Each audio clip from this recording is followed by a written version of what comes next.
So generally एक salary slip का structure क्या होता है वो मैं आपको बता देता हूँ। तो यहाँ पे तो देखो आपकी कंपनी के नेम वगैरह आते हैं जो मैंने हाइड किए हुए हैं, फिर आपका मंथ आ जाएगा जिस मंथ के लिए आपको सैलरी स्लिप मिल रही है, फिर आपकी कुछ कॉन्फिडेंशियल डिटेल्स आ जाता है, आपका डेजिग्नेशन वगैरह, आपका बैंक अकाउंट नंबर, आपका PF नंबर वगैरह, नाम वगैरह जो मैंने अगेन ब्लर किया हुआ है। दैन यहाँ पे इंपॉर्टेंट चीज़ आती है अर्निंग्स वाले पार्ट के अंदर। अगर हम आते हैं तो ये होती है आपकी basic salary. Basic salary usually 50% होती है इन जनरल केसेस। ये अमाउंट वेरी भी करती है, कई कंपनी में 20-30% होती है, कई कंपनी वाले 70-80% भी बेसिक सैलरी देते हैं।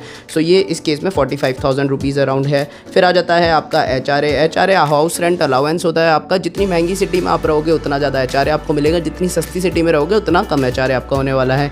इस केस में लगभग 22,000 रुपये है। फिर आप स्पेशल अलाउंस पर आ जाओगे तो इस केस में 53,000 रुपीज़ आता है। स्पेशल अलाउंस के अंदर बेसिकली आपकी परफॉर्मेंस के ऊपर बेस्ड काफ़ी सारी चीज़ें होती है, जिसको एक ही तरीके से नाम दे करके स्पेशल अलाउंस के अंदर इस पर्टिकुलर कंपनी ने डाल दिया। सो ये जो टोटल इन सब चीज़ों का आता है वो आपकी हो जाती है टोटल अर्निंग। तो क्या ये अमाउंट आपको मिलने वाली है? So the answer is no. इसमें से कुछ डिडक्शंस होते हैं जो आपके PF के लिए करते हैं। नंबर 1 प्रोविडेंट फंड आप देखोगे जो कि बेसिक सैलरी का इस वाली अमाउंट का 12% डिडक्ट हो रखा है। देन आपका इनकम टैक्स के नाम पे कुछ अमाउंट डिडक्ट हो रखा है। फिर आपका लेबर वेलफेयर फंड वगैरह डिडक्ट हो रखा है। ये टोटल डिडक्शंस जितने भी हो रहे हैं इसको जब हम लोग टोटल अर्निंग्स के अंदर से घटा देते हैं तो आपकी जो नेट सैलरी निकल करके आती है ये अमाउंट फाइनली आपके बैंक अकाउंट में ट्रांसफ़र कर दी जाती है।